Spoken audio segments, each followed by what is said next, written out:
क्या आपने कभी सोचा है कि गिलास के बाहर पानी की बूंदें कहाँ से आ जाती हैं या फिर मटके का पानी इतना ठंडा क्यों होता है? तो आइए आज समझते हैं चैप्टर नंबर 8 और journey through states of water के बारे में। Hello, I am Prabh Simran Kaur and welcome to my channel science capsules with Prabh Simran and today we are going to learn states of matter, evaporation, condensation, melting and freezing point, cooling effect of evaporation, and very important water cycle. So let's get started. First of all आज हम बात करेंगे सबसे पहले पानी के बारे में। देखिए, आप सबको पता है कि पानी जो है वो बहुत ही इम्पॉर्टेंट एक सोर्स है हम लोगों के लिए। पानी बहुत सारी चीज़ों में हमारी डेली लाइफ में यूज़ होता है, जैसे कि ड्रिंकिंग के लिए, कुकिंग के लिए, बाथिंग के लिए, क्लीनिंग के लिए और भी बहुत सारी चीज़ें हैं ना, मोपिंग के लिए या और भी जितने हमारी डेली में जितने भी हमारे काम होते हैं, मोस्टली 90 to 95% काम हम पानी से ही करते हैं, राइट? सो पानी हमारे लिए बहुत इंपॉर्टेंट चीज़ है, ये हम सबको पता है। अब आपने क्या कभी नोटिस किया है कि जो आइस है वो मेल्ट होके पानी बन जाती है, या फिर जब हम मम्मा आपके कपड़े धो रहे हैं तो धोने के बाद जब वो सुखाने के लिए धूप में डालते हैं तो थोड़े टाइम के बाद कपड़े सूख जाते हैं, है ना? ऐसा क्यों होता है? कभी आपने ये सारी चीजें सोची हैं? है ना? तो क्या इस तरह से क्यों होता है? देखिए, क्या होता है, ये सारी चीजें जो हैं कि आइस का पानी बन जाना, कपड़ों का सूख जाना, प्लेग्राउंड का भी सूख जाना, सनी डे के बाद, तो ये सारा क्या है? ये है चेंज ऑफ स्टेट। यहाँ पे क्या हो रहा है कि जो स्टेट है वो चेंज हो जा रही है। अब स्टेट क्या होता है ये समझते हैं। स्टेट क्या होता है बेटा? कोई भी चीज का किसी स्टेट में रहना। जैसे कि हमारे पास तीन स्टेट्स होती हैं। First is solid, second is liquid and third is gas. ठीक है, तीन स्टेट्स होती हैं। First is solid, liquid and gas. यही जो तीन स्टेट्स हैं, इनका आपस में इंटरचेंज हो जाना, इसको हम बोलते हैं चेंजेस ऑफ स्टेट। ठीक है, कि ये वाली जो स्टेट है, मतलब सॉलिड का लिक्विड में बदल जाना, लिक्विड का गैस में बदल जाना, इसी को बोलते हैं चेंजेस ऑफ स्टेट। ओके, जैसे कि एग्जाम्पल के तौर पे हम यहाँ पे देखते हैं, यहाँ पे ये क्या है? ये है आइस। ये क्या है? ये है वाटर। ठीक है, वाटर। और ये क्या है? भाप बन के यहाँ पे क्या बन रहे हैं? वाटर के वेपर्स। यहाँ पे क्या बन रहे हैं? वाटर के वेपर्स। ठीक है, अब यहाँ पे देखिए, ये है सॉलिड। ये क्या है? सॉलिड। ये क्या है? ये है लिक्विड। पानी लिक्विड है ना? और वाटर वेपर क्या है? वाटर वेपर जो है वो है गैस। ये आ गई ना, तीन स्टेट्स आ गई, सॉलिड, लिक्विड एंड गैस। ठीक है, यहाँ पे देखिए, जब जब ये लिक्विड, ये वाटर, जब ये लिक्विड गैस में कन्वर्ट होता है, जब ये लिक्विड किसमें कन्वर्ट हो जाता है? गैस में कन्वर्ट हो जाता है, तो इस जो प्रोसेस को हम क्या बोल देते हैं? Evaporation. I repeat my self, जब वाटर जो है, पानी जो है, लिक्विड जो है, जब लिक्विड गैस में कन्वर्ट हो जाता है तो उसको हम बोल देते हैं इवेपोरेशन। मतलब पानी वाटर वेपर्स में हो जाएगा तो उसको हम बोल देते हैं इवेपोरेशन। अब इसके एग्जाम्पल्स क्या हैं? हमारी डेली लाइफ में बहुत सारे एग्जाम्पल्स हैं वेपोरेशन के, जैसे कि कपड़ों का सूख जाना। कैसे? देखिए, आपने क्या किया, गीले कपड़े सुखाने के लिए डाल दिए, अब उनमें पानी है, लिक्विड है। जैसे ही सूरज की किरणें उस पर पड़ेंगी, सूरज की हीट पड़ेगी, तो वो क्या होगा? वो कपड़े जो हैं धीरे धीरे सूखने शुरू हो जाएंगे, मतलब वो पानी कन्वर्ट होता जाएगा किसमें? वाटर वेपर्स में। ठीक है, सेकेंड क्या है? Drawing floor. इसी तरह से पानी है, जब हीट उस पर पड़ेगी तो क्या होगा कि वो जो है वाटर वाटर वेपर्स बनते जाएंगे। स्वेट ड्राइंग, जब आपको स्वेट आता है, मतलब पसीना आता है, उसका भी यही प्रोसेस है। And water puddles disappearing. अब ये क्या है? जैसे आपने यहाँ पे प्लेट है, यहाँ पे आप क्या करिए, एक थोड़ा सा पानी डाल दीजिए प्लेट में, और टाइम नोट करिए कि ये वाला जो है पानी, ये धीरे धीरे आप नोटिस करेंगे कि ये धीरे धीरे क्या हो जाएगा? सूखना शुरू हो जाएगा। अब ये तो है नहीं कि ये जो स्टील की प्लेट है इसने सोख लिया, ऐसा नहीं होता। क्या होता है, यहाँ पे जब हीट पड़ेगी, हीट के कारण ये जो पानी है ये धीरे धीरे क्या होगा? वाटर वेपर बनना शुरू हो जाएगा। अब लिक्विड का, वही वाटर का वाटर वेपर बन जाना, उसको क्या कहते हैं? इवेपोरेशन कहते हैं, इवेपोरेशन। ठीक है, नेक्स्ट ये था इवेपोरेशन एंड नेक्स्ट था कंडेंसेशन। कंडेंसेशन क्या होता है? देखिए, जब कंडेंसेशन क्या होता है, हमने अभी बात की कि लिक्विड का गैस बन जाना इज कॉल्ड इवेपोरेशन, लेकिन गैस का दोबारा से लिक्विड बन जाना, मतलब वाटर वेपर्स का दोबारा से वाटर बन जाना, वाटर वेपर्स का दोबारा से लिक्विड में कन्वर्ट हो जाना, इसी को हम क्या बोलते हैं, कंडेंसेशन बोलते हैं। जैसे कि एग्जाम्पल देखिए, water droplets on the cold water के ऊपर जो पानी की बूंदें आ जाती हैं। जैसे मेरा पहला क्वेश्चन था आपसे कि आप जब पानी पीते हो ठंडा, तो आपने कभी देखा होगा कि पानी जो है गिलास के बाहर क्या हो जाता है, बूंदें आ जाती हैं, है ना। तो इस तरह से क्यों होता है, क्योंकि उस टाइम पे जो वाटर वेपर्स हैं वो कन्वर्ट हो रहे होते हैं लिक्विड में, इसलिए इस प्रोसेस को बोलते हैं कंडेंसेशन। ठीक है, नेक्स्ट है फ्यू ड्रॉप्स ऑन लीव्स। जो लीव्स हैं, पत्ते हैं, उसमें भी आपको, जब आप सुबह उठते हैं तो आपको सुबह सुबह लीव्स के ऊपर भी बहुत सारी ड्रॉप्स ऑफ वाटर दिखेंगी। तो इसका कारण क्या होता है, यही कारण होता है, ठीक है, कि रात को क्या होता है, वाटर वेपर्स जो है वो लिक्विड बन जाते हैं। नेक्स्ट है water drops under a lid after boiling water. जब आप बॉइल कर रहे होते हो पानी को, तो जब आप लिड को उठा के देखो तो आप देखोगे कि पानी की बूंदें जो हैं वो लिड के ऊपर चिपकी होती हैं।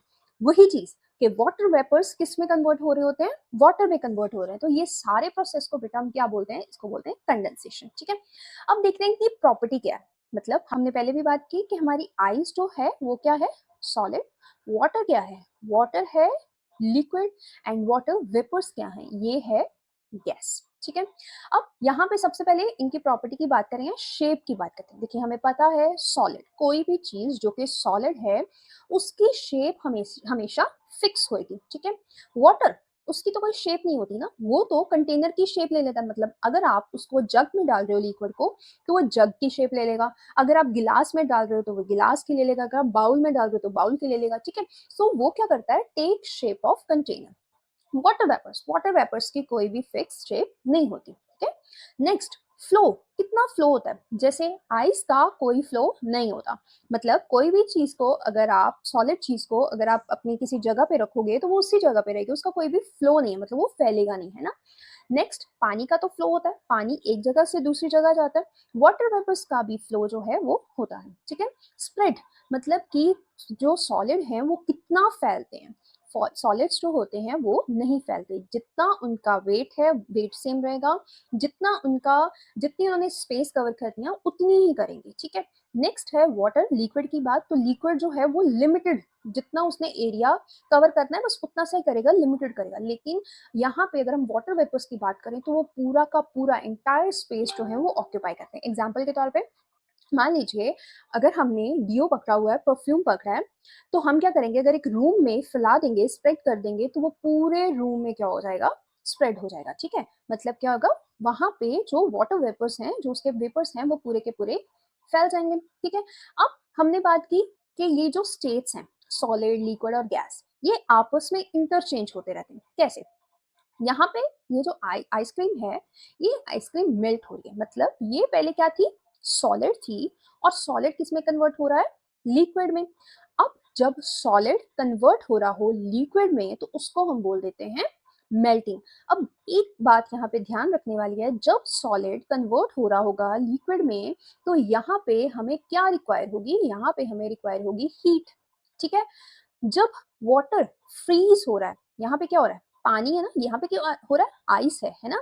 यहाँ पे वाटर फ्रीज हो रहा है एंड बिकम आइस। मतलब कि जब हम पानी को, आप बहुत बार आपने देखा होगा अपने घरों में भी, हम पानी को लेके फ्रीजर में रख देते हैं और वो क्या बन जाती है, आइस बन जाती है ना।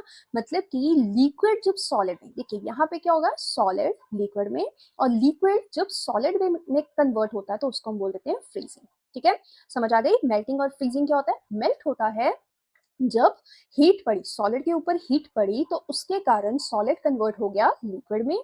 यहाँ पे क्या होता है, फ्रीज हो रहा है, मतलब कि यहाँ पे हीट की जरूरत नहीं है, लिक्विड किस में कन्वर्ट हो रहा है, सॉलिड में। ओके, नेक्स्ट यहाँ पे क्या हो रहा है, यहाँ पे क्या हो रहा है, लिक्विड कन्वर्ट हो रहा है गैस में। ये हमने पहले बात कर चुके हैं कि इवेपोरेशन क्या होती है, जब लिक्विड कन्वर्ट हो जाए गैस में। अब यहाँ पे कंडेंसेशन क्या होती है, जब गैस दोबारा से लिक्विड बन जाए। ठीक है, तो उसको हम बोल देते हैं कंडेंसेशन। ओके, यहाँ पे एक एक्टिविटी है आपके लिए, ये आपको करनी है और मुझे कमेंट बॉक्स में जरूर बताना है कि ये किस किस का ठीक था और कितना ठीक था। ठीक है, यहाँ पे देखिए, सबसे पहला नंबर है मेल्ट। मेल्ट कब होता है, कब होता है मेल्ट, जब सॉलिड कन्वर्ट होता है किसमें, लिक्विड में। डेफिनेटली सॉलिड जब कन्वर्ट होता है लिक्विड में, तो उस टाइम पे क्या होती है, मेल्ट होता है।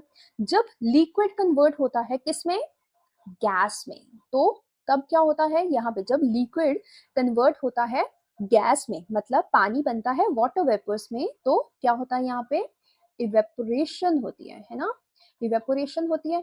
अब जब गैस कन्वर्ट होती है लिक्विड में, गैस कन्वर्ट होती है लिक्विड में, तो क्या होता है, कंडेंसेशन होती है। क्या होती है, कंडेंसेशन होती है, ठीक है। जब लिक्विड कन्वर्ट होता है सॉलिड में, लिक्विड दोबारा से सॉलिड बन जाता है, तो क्या होता है, फ्रीजिंग होती है। मेल्ट और मेल्टिंग, यहाँ पे मेल्टिंग भी आप कर सकते हो, तो क्या होती है, फ्रीजिंग होती है, ठीक है। तो फर्स्ट जो था वो आंसर है हमारा मेल्टिंग, ठीक है। सेकंड जो है हमारा आंसर वो है इवेपोरेशन, ओके। थर्ड जो है हमारा आंसर है कंडेंसेशन, कंडेंसेशन। फोर्थ जो है हमारा आंसर है फ्रीजिंग, ठीक है। ये आपको मुझे कमेंट में बताना है कि किस किस का ठीक था और आपने कितने ठीक किए, ओके। नेक्स्ट, नेक्स्ट जो है वो है फैक्टर्स। देखिए अब इवेपोरेशन फास्ट करनी है, मान लीजिए हमें इवेपोरेशन को तेज करना है, फास्ट करना है, तो क्या करेंगे, टेम्परेचर अगर ज्यादा होगा तो इवेपोरेशन ज्यादा हो जाएगी। एग्जाम्पल, जैसे मान लीजिए अगर आप पानी को बॉईल कर रहे हैं तो बर्नर जो है उसका, उसको तेज कर दीजिए, तो डेफिनेटली जितना ज्यादा टेम्परेचर होगा उतनी जल्दी इवेपोरेशन ज्यादा जल्द इंक्रीज होगा, है ना, इवेपोरेशन इंक्रीज हो जाएगा, फास्ट हो जाएगा। नेक्स्ट, विंड स्पीड इंक्रीज, मतलब जितनी विंड की स्पीड तेज होगी। एग्जाम्पल के लिए मान लीजिए आपको क्या करना है, दो प्लेट्स लेनी है, दो प्लेट्स लीजिए और एक को रख दीजिए बाहर हवा में और दूसरे को रख दीजिए अंदर कमरे में, ठीक है।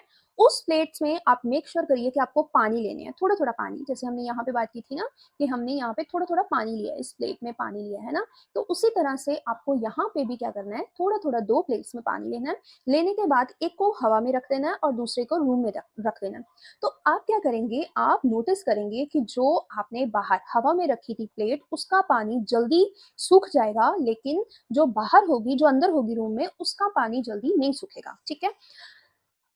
इसका एग्जाम्पल है, इसकी एग्जाम्पल है जब हम वेट क्लोथ्स डालते हैं, है ना, इसकी एग्जाम्पल है वेट क्लोथ्स। अब थर्ड है एक्सपोर्ट सरफेस ऑफ एरिया, जितना ज्यादा सरफेस ऑफ एरिया ज्यादा होगा उतना ही जल्दी जो हमारा पानी है, जो हमारी वेपोरेशन है वो फास्टर होगी। मतलब मान लीजिए एरिया ज्यादा है, ठीक है, जितना ज्यादा सरफेस एरिया ज्यादा होगा उतनी ज्यादा हमें जो हमारा जो इवेपोरेशन है वो फास्ट होगी, ठीक है। अब इवेपोरेशन कम कैसे होगी, मतलब अगर स्लो हो रही है तो वो क्यों हो रही है, ह्यूमिडिटी के कारण जो है वो स्लो हो सकते हैं, या फिर रेनी डे, इसमें अगेन एग्जांपल है वेट वेट क्लोथ्स की, कि जैसे मान लीजिए रेनी डे है, तो अगर हम बाहर कपड़े डालेंगे तो डेफिनेटली वो नहीं सूखेंगे, ह्यूमिडिटी है। ह्यूमिडिटी का मतलब क्या होता है, ह्यूमिडिटी होता है जब पानी की मात्रा ऑलरेडी हमारे एयर में बहुत ज्यादा है, तो उसको हम बोल देते हैं ह्यूमिडिटी। अब देखिए, इमेजिन करिए कि ऑलरेडी हवा में या हमारे इन्वायरमेंट में बहुत सारी पानी की मात्रा वैसे बहुत ज्यादा है, तो अगर आपने बाहर कोई चीज अपने कपड़े सुखाने के लिए रख ली है तो वो जल्दी नहीं सूखेंगे, है ना, वो जो इवेपोरेशन होगी वो स्लो हो जाएगी, ठीक है। तो यहाँ पे इवेपोरेशन कब स्लो होती है, जब ह्यूमिडिटी ज्यादा होती है या फिर रेनी डेज होते हैं तो कम हो जाती है। अब कूलिंग इफेक्ट बेसिकली होता क्या है, कूलिंग इफेक्ट क्या होता है, आपने कभी नोटिस किया होगा कि जब आपकी बॉडी पे स्वेट आ रहा होता है तो आपकी बॉडी जो है वो ठंडी फील करती है, या फिर जब आप सैनिटाइजर यूज करते हैं तो भी आपकी जो बॉडी है या फिर अपने हैंड्स जो हैं वो ठंडे फील करते हैं, है ना, कुछ टाइम के लिए। या फिर जब आप मटके में, अर्दन पोट में, मटके में जब आप पानी रखते हो तो पानी जो है वो ठंडा रहता है। तो ये कारण क्या है, इसका कारण क्या है, इसका कारण है कूलिंग इफेक्ट ऑफ इवेपोरेशन। अब देखिए क्या होता है, वाटर जो है वो हमेशा एब्जॉर्ब कर लेता है हीट और इवेपोरेशन हो जाती है। जैसे यहाँ पे क्या है, मटके में पानी रखा हुआ है, ठीक है, ऑलरेडी यहाँ से बाहर से क्या आएगी, हीट आएगी, ऑलरेडी बाहर से क्या आएगी, हीट आएगी ना, है ना। जब इसके ऊपर हीट पड़ रही होगी तो अंदर पानी है मटके के अंदर, अब ये मटका क्या करेगा, ये जो हीट आ रही है उसको एब्जॉर्ब कर लेगा, ठीक है, पानी जो है हीट को एब्जॉर्ब कर लेगा और उसके कारण ये जो मटके का पानी होगा वो ठंडा रहेगा। यहाँ पे भी सेम चीज, सैनिटाइजर जब हम यूज करते हैं हमारे हैंड्स कुछ टाइम के लिए ठंडे महसूस करते हैं, क्यों, वो जो पानी है वो हीट को एब्सॉर्ब कर रहा है। यहाँ पे स्वेट जो है अगर हमारी बॉडी पे आया हुआ है तो ये क्या कर रहा है, हीट को एब्सॉर्ब कर रहा है।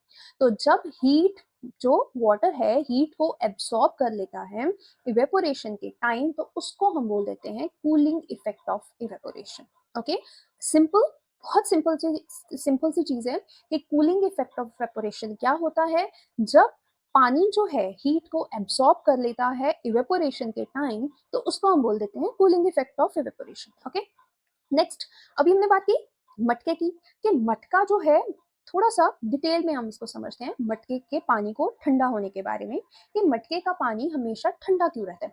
देखिए पानी जो है, पानी सीप्स थ्रू द टाइनी पोर्स। अब पानी जो है यहाँ पे मटके के अंदर छोटे छोटे पोर्स हैं, तो पानी उसमें क्या होगा, सीप होता जाएगा। अब उसमें इवेपोरेशन होनी है, तो इवेपोरेशन क्या कॉज कर देगी, कूलिंग कोज कर देगी। ठीक है, जो हमने पहले बात की। नेक्स्ट टॉपिक है फॉर्मेशन ऑफ क्लाउड्स, के क्लाउड्स कैसे बनते हैं। यहाँ से हम ये पिक्चर से समझते हैं। यहाँ पे देखिए क्या है, यहाँ पे है ओशन, है ना, ओशन है ना। ओशन के ऊपर, यहाँ पे ओशन में पानी है, तो ये जो है सन, इसकी किरणें ओशन के ऊपर पड़ रही है, मतलब पानी के ऊपर पड़ रही हैं। तो जब पानी के ऊपर सन की किरणें पड़ेंगी तो क्या होगा, इवेपोरेशन होगा। देखिए ये पानी है, इसके ऊपर हीट पड़ रही है, तो क्या होगा, लिक्विड जो है वो गैस में कन्वर्ट होना शुरू हो जाएगा, और क्या हो जाएगा, इवेपोरेशन होगी। मतलब पानी जो है इवेपोरेट होता है, और इवेपोरेट होके हमें पता है कि क्या बन जाते हैं, वाटर वेपर्स बन जाते हैं।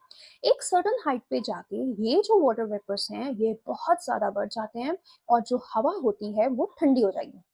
ठीक है, ठंडी हो जाएगी तो वहां पे क्या होगी, कंडेंसेशन हो जाएगी। मतलब अगेन थोड़ा सा डिटेल में समझते हैं। यहाँ पे है ओशन, पानी, पानी के ऊपर सन की जो है किरणें पड़ी, मतलब हीट पड़ी, तो हीट पड़ने के बाद यहाँ पे क्या हो गई, इवेपोरेशन हुई।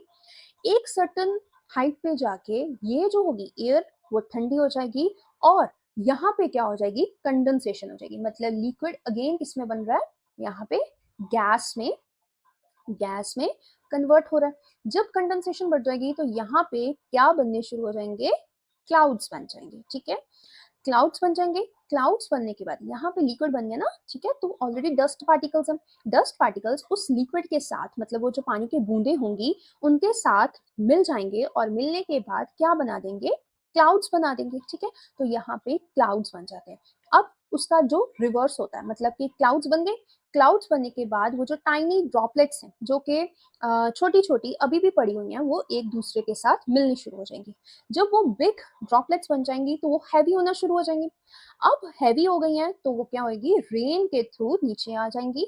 मतलब जमीन पे अगेन क्लाउड्स क्या करेंगे, बारिश अगेन कर देंगे। ठीक है, अब ये जरूरी नहीं है कि रेन की फॉर्म में हो, ये प्रेसिपिटेशन जो होती है वो रेन की फॉर्म में भी हो सकती है, स्नो की फॉर्म में भी हो सकती है, और हेल, हेल क्या होता है, जब गड़े पड़ जाते हैं, है ना, तो उसकी फॉर्म में भी नीचे आ जाती है। तो ये था फॉर्मेशन ऑफ क्लाउड्स, के क्लाउड्स कैसे बनते हैं, और रेन जो है वो किस तरह से आती है। ठीक है, आई होप आपको बहुत अच्छी तरह से समझ आ गया होगा। अगर फिर भी कोई डाउट होगा ना तो मुझे कमेंट बॉक्स में जरूर पूछ लेना, मैं आपका वो डाउट क्लियर कर दूंगी। ओके, नेक्स्ट है वाटर साइकिल। वाटर साइकिल क्या होता है, वेरी वेरी इंपॉर्टेंट टॉपिक, बड़े ध्यान से समझना, बहुत इंपॉर्टेंट है। जब तक आप पढ़ते जाओगे वाटर साइकिल हमेशा आपको आता जाएगा। ठीक है, तो बड़े ध्यान से आज इसको समझ लेना, वाटर साइकिल होता क्या है। ठीक है, वाटर साइकिल में पहले आपको बता दूं कि एक कॉन्टिन्यूस सर्कुलेशन है पानी का, जो क्या होता है, अर्थ और एटमॉस्फेयर के बीच में कॉन्टिन्यूसली चलता जाता है। ठीक है, यहाँ पे देखते हैं, समझते हैं कैसे।